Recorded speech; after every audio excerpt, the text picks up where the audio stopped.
want to welcome my dear friend, Dr. Kevin Khao Cates. How are you?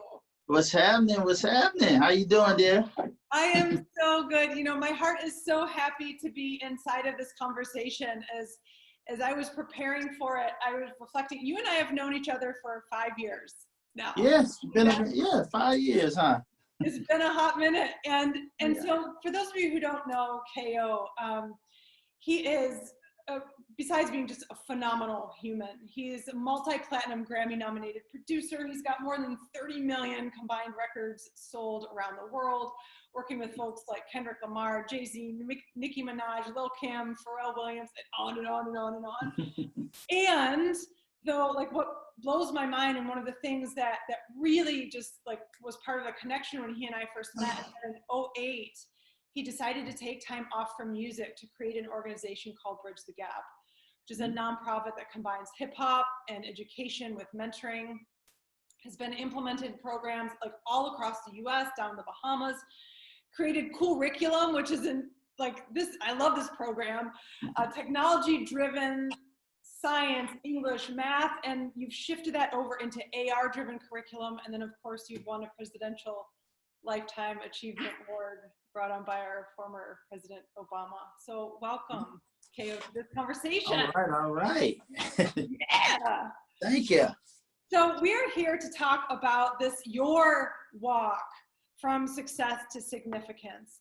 And so I've just given a bit of your background here, but I want to ask you to share with everybody what that walk was from success to significance, and why in particular that phrase is so important to you. Okay. Well, I think just getting down to the bottom of it, when I thought about the walk to success, there was, so many things that had to be done, and just so many, I'm sorry, guys. There was so many things that had to be accomplished on that road, and from me being homeless, living out of my car, and all these other things, and it was just one of those things to where when I got there to, where I'm like, wow, okay, I have some accolades, I have these things, and I'm like, okay, these are the things on my list, and I had a bucket list of all these artists I wanted to work with and all these things I wanted to do, and as I started crossing all this stuff off, I never really thought about significance until my father really, my dad passed away. And after my dad died, and that was right in the height of my career, that's when those words started ringing in my head about don't just be successful, be significant, be significant. And that's when I really started saying, wow, the light switch came on. And I'm like, well, how do I become significant? What could I do? And I really looked at people that had been in the music business before me, and then they have all these plaques, but really that's all they have to show for it, and I'm like, I want to be remembered a lot more than just music that I did, I want to be able to leave a legacy behind for my kids and my kids' kids. So that's when the quest started, and I didn't know what to do, so I prayed on it. And there was an award show that I went to, and at this hip hop award show, the president of Martin Luther King's organization came to this award show and got in front of all these kids and all of us and apologized for not passing the torch. I said it was a lot we can learn from each other. And that's when I realized that my generation has been so busy chasing money that we were repeating that process. So I was like, okay, I get it. So this is what I need to do. This is the path I need to take. And Bridge the Gap came to me in a dream. And I woke up and I couldn't stop writing. I called my best friend Bizzo, and and a lot of times it was Bizzo, my wife, at the table, and we're sitting there, and the stuff was coming so fast. They're just jotting things down, and I'm talking, and I'm like, okay, if we're gonna help our youth, then we have to meet them where they are, and we need to have solution-based topics. So I'm like, okay, if we're dealing with, for instance, gang violence, if we want to attack gang violence, we don't need to do a topic in the book on gang violence. We need to go to the root, which is self-love, because a lot of our kids who join gangs are, they're trying to fit in. They want to be a part of something. So every topic of the 12 chapters are all rooted to the core thing that branches out to the the problems that we're facing now. And then I produced songs for each chapter, of course, and took that leap, Elatia, in the height of everything. So people thought I was crazy. They're like, okay, what is KO doing? He's not doing any beats for us anymore. And, you know, just took the leap. Yeah, you took the leap, and this is something that you chose to do. And in the moment of right now, so the pandemic has come down, and so many people who are watching us they're entrepreneurs, they're business owners, they're leaders, and nobody chose for this moment to come, right. But we're here, right? So what would you, from what you learned from taking this step by choice, what are some of the things that you learned doing that you could share that could help other people as they're thinking through what to do next? Like, how do I move forward if I don't know all the answers? Right. Well, I think one thing for sure that I really, as I'm mentoring people and talking, I always let them know, first off, growth and comfort doesn't mix, period. They can't be in the same room. Wait, hold on. Growth and comfort don't mix? They don't mix. Okay, okay. Doesn't mix. It won't happen. You know, if we're comfortable, then that means we're in a place where we're kind of stopping our growth. Right. So this has been a globally growth process for all of us. It's made it to where the new normal has forced us to think, eliminate boxes, and really, you know, and it can be scary. I mean, because that's literally your walk on faith, because you're like, okay, everything I knew is not of anymore. That it's, you know, so where do I go from here? I think one of the biggest things is really grabbing onto your gifts at that point, because a lot of times there's so many people who have these gifts, but they let them go to waste because of comfort. Whether that comfort being someone saying you're chasing a dream and you're never going to make it, or that comfort being you need to play it safe because this is security, and you know, so whatever that safe zone is, I feel like there's so many people now that's forced to, and they're feeling lost, but there's gifts and passion, things that you're passionate about all along that you can actually execute now. You know what I mean? There's things that we can actually do. So I think that's really the first phase. I mean, just really sitting down and taking this time, instead of looking at what we don't have, looking at, you know, okay, as I'm leaving this safety net, what am I about to walk into that's going to be great? You know, so I know that's one thing, Elatia, that I've been talking to a lot of people about. Yeah, that's so helpful. So this notion that the magic happens outside of the place that's comfortable. And one of the things that I've seen in my work around the world is that there's a false dichotomy between either I'm going to be happy and living on the park in hopes and dreams and poor, or I'm going to be secure and safe and successful, but not very happy. And it sounds to me like you are helping us break that false dichotomy, right, and say, actually, inside of the space where you are happy, where you're bringing your gifts into the world, is actually where you can grow, you can contribute value, and get all the things that you're looking for. Absolutely, absolutely. I mean, and I feel like a lot of times what really affects us is, and I think that's just the test, you know what I mean? Like, there's people that we love that may give us advice that, because we value their opinion, could really dampen our dream, our passion, our thing that we know we want to do. And it's not that they're hating on us, it's them out of fear, right, trying to be protective. And they only know what they know. So it's like, yo, it's almost like someone spectating from the sideline, but they didn't have the purpose and the path in life that God set for you. So you have people here and they may be observing and they're just trying to give advice because they care. And I think sometimes it's hard for people to break that and realize where you value their opinion, but then also it's your journey, it's your walk. And I always tell people, you know, as you take this leap, like make your calculated risk as well, but you still have to take go step by step. But, you know, so in other words, if your thing was to start an ice cream stand in the winter, that may not be the best play. Don't just leap out to something that's like, okay, this didn't make, I know you're passionate, but this didn't make any sense all the way. But if it's something that, you can really make happen, and it's something that you're passionate about, then I would, start making a leap, but then actually start writing out everything. Like, okay, this is where I want to go. So I would write out, and this is what I did in the past. When I was homeless, I would write out the things that I saw myself as. The successful producer, successful artist, doing all these things. And then I would try to backtrack and reverse engineer, well, what would it have taken to get there? And then I created those milestones, to where when I would get to a certain point, I would check it off and go from there. And yeah, we don't know all the answers, but at least that makes our risk a little more calculated, because we can see. And that way, when distractions come at us, which they will, we can stay on our course because we have some kind of blueprint, Yeah. So it's some kind of blueprint there. And I love this. It sounds also like you're talking about this walk in faith. Mm-hmm. You got this, you got the inspiration to do Bridge the Gap.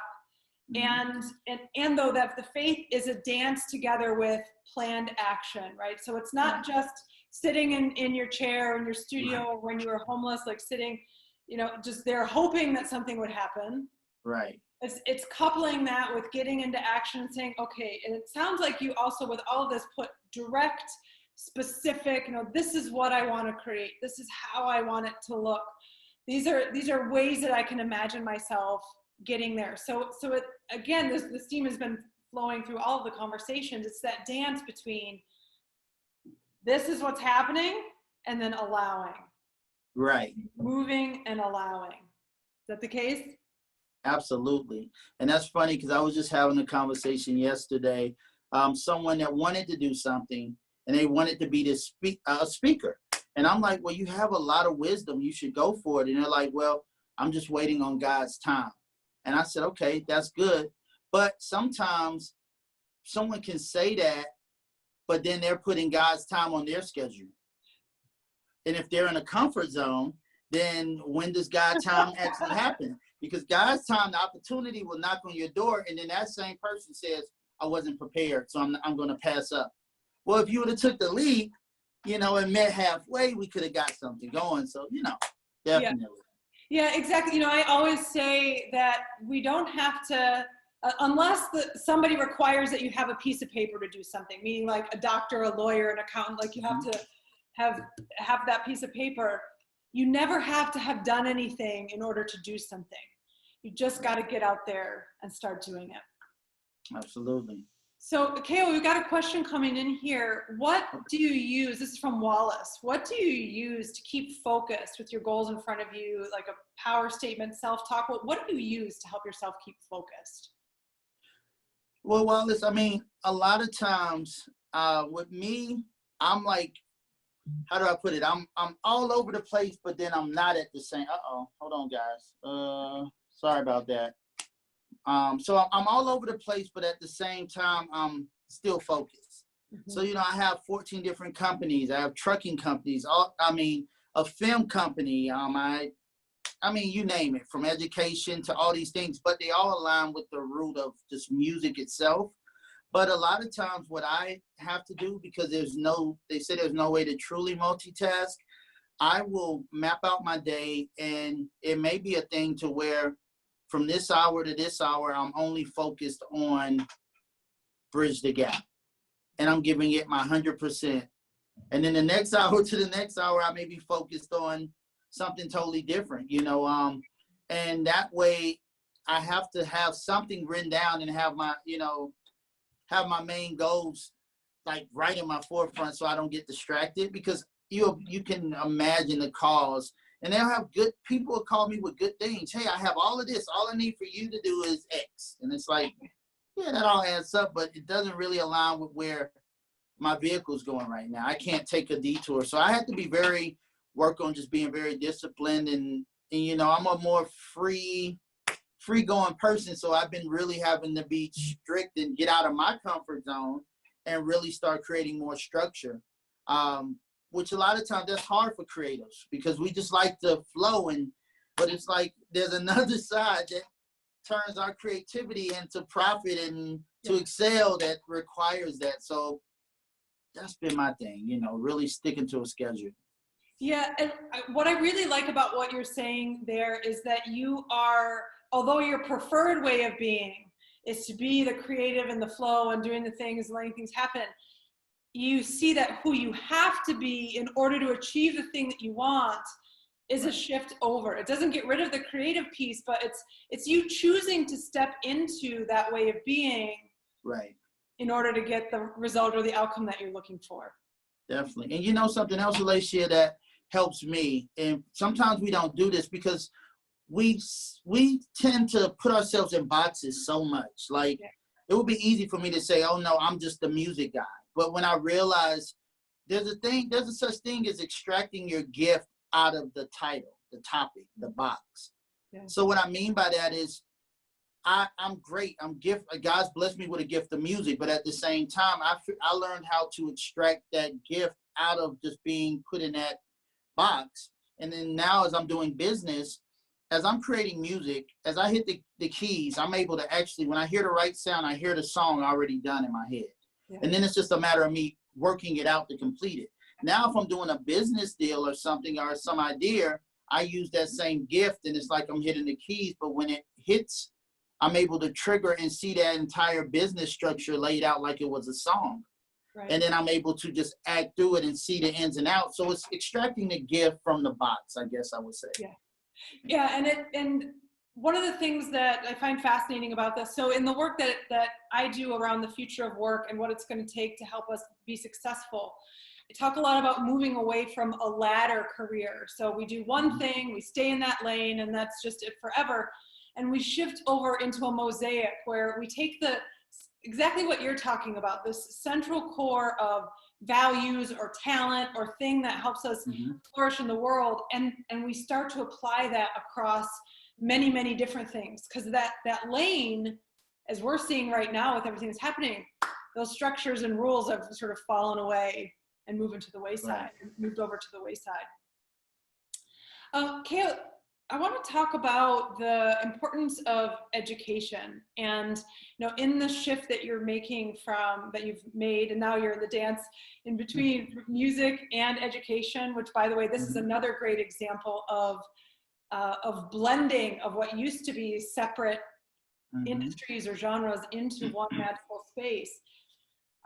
What lessons can you share with folks about education? You've seen the impact of what you've created in schools across the US and many other countries around the world. What's the importance of education for all of us that we're thinking right now? I think education is one of the most important things right now. In a lot of cases, education is the new civil rights. Education is the new human rights, because now, even as humans, we're getting replaced with jobs by machines, and technology. So if we're not educated and able to evolve and learn how to code and learn how to do different things just in general, then we lose. So with education, it's everything right now. And to me, it was one of those things of just trying to see, okay, once I realized that and saw what my path needed to be, it was all about using my gift of music and saying, okay, well, there's a lot of our youth that's turned off by education. They feel like, why do I need to know this? And I'm like, well, I need to use my gift to make this fun. How do I meet them where they are? And that's where KOOLriculum derived, to where we're literally, I produced over 600 songs, and it's aligned to the national standards and Common Core, but it's K through 12. So from your ABCs, the trigonometry, we produce songs and music videos that you're able to watch, and it's all online, so it's really cool, Elatia, to where it's been a tool to where, especially now with this new normal, which no one expected, but now we have so many parents getting the program saying, I haven't done this kind of math in years, so now I'm forced to. What do I do? What do I do? Yeah, so it's like they're able to go to KOOLriculum and and also, of course, with Bridge the Gap, they're able to, the social and emotional side of these young ones losing grandparents and can't go to the funeral, and they're just anxiety, and so nothing's there to help them. So here, those two programs are right there at people's homes, to where it creates that family dynamic and educates them. Yeah, and it sounds to me also like although curriculum and Bridge the Gap, both the academic and the socio-emotional learning that was there, although it was initially created for kids, it's all because of this demand right now, and I know you've shared with me other opportunities, shifts over into lifelong learning for the adults as well. Oh yeah, absolutely. There's so many adults that take Bridge the Gap, for example, and I get emails from people saying, thank you, this helped me. Because when you really think about it, no matter age doesn't make a person mature. So you have people who were just like, this is all I knew. So if their parents was immature and they grew up and they're like, I'm just following what I was told, what I was taught. So it's so many things that I'm realizing the cycle is everlasting. So we have fathers coming back saying, yo, no one taught me how to these particular moral, this code, and they were thanking me. So it's really cool. Yeah, if anybody else has questions for KO, please make sure you put them here in the chat bar. And as we're moving toward the top of the hour here, KO, what strategies, what ways of thinking about the next several months would you recommend to people? Because what we know, the only thing that we really know is that the next 12, 18, 24 months even, we're going to be rooted in uncertainty. So there's going to be a lot of things that are going to force us out into this zone outside of our comfort zone. Right. So given the path that you've walked and what you've learned, what would you share with people? What should people do as they face this? I think one of the biggest things is, we like we said, as we get out of our box, we really have to analyze and see what's going on. And like anything, find the need. When we find the need, then we tap into our gifts and see what part of our gifts can actually supply that need. And now we're in a place of creating opportunities. I've seen people that I talk to that's now making some income to sustain their family by finding a need, and they had a gift of sewing and now they're making masks. Right. You know what I mean? So, at one point when it first hit, it threw me off because I had all these things coming in and everything stopped. So I'm sitting there like, okay. There's two of us on this call, yeah. Right. I'm sitting there like, okay, God, so what do I have here? So I can't leave my house. I have my phone. I have my relationships. What's the need? Wow. I'm looking and I'm like, I'm getting calls from Bridge the Gap. People need masks. People need, I'm getting all these different calls. So I'm like, you know what? Let me start making calls. So I used my phone. I sat in my theater room and literally created a PPE business that now I'm direct to 3M, and I'm providing hospitals and things with medical supplies. And I knew nothing about this, but I saw a need and I had the right relationships, and I supplied the need and actually provided it to them to where, people need help. So all of that price gouging was just like, this is crazy. Like, let's help the people. You know what I mean? And so it's been a blessing, and just finding in the storm, there's always a blessing within the storm if we look for it. If we cannot get caught up in all the other stuff and just kind of tune in, we'll see some things that we can do and go from there. Yeah. Yeah, the blessing in the storm. I'm always reminded of that scripture, peace be still. Mm-hmm. And in this, there's always something. And I want to make sure that that we just hit on this, that you said you look for the need. So you sat down and you asked yourself, okay, so you find yourself in circumstances that you weren't planning. You yourself with your business, I know you were getting ready to launch new artists and had a whole thing locked and loaded, plans and media and everything else. And then literally like one day to the next, poof. Yeah. Not for the foreseeable future. So you sat down and you said, what do the people need? What's the need here inside of this? Mm-hmm. And then you ask that second powerful question, which is, what can I do? What do I know? What do I have inside of me to then apply? Right. So as we're coming to the end of our conversation here, I love our talks only always. Right. What parting advice would you leave for fellow entrepreneurs and leaders and creative people in the world? By the way, everybody's creative. Even if you're one of those folks who's telling that story, oh, I'm not, there's magic in all of us. What would you leave people with for hope in the face of all this? You know, I think one of the biggest things I would say is whatever you do, I mean, you have to keep pushing forward, keep moving. Even if it doesn't seem like you're like, I don't even know why I'm keeping moving, because understand that only the strong survive. And we can pray for things all the time or say, I really want this. But no one that's in a higher position is going to say, you know what, you're a nice person. I'm going to step down and give you this. But in the storm, it's like a thing shift. And that person that may be in that high position may not have the strength you have. It may not even have to endure certain things that you have. So if they have to come down, it's like a play when they close the curtains and they're setting up for the next scene.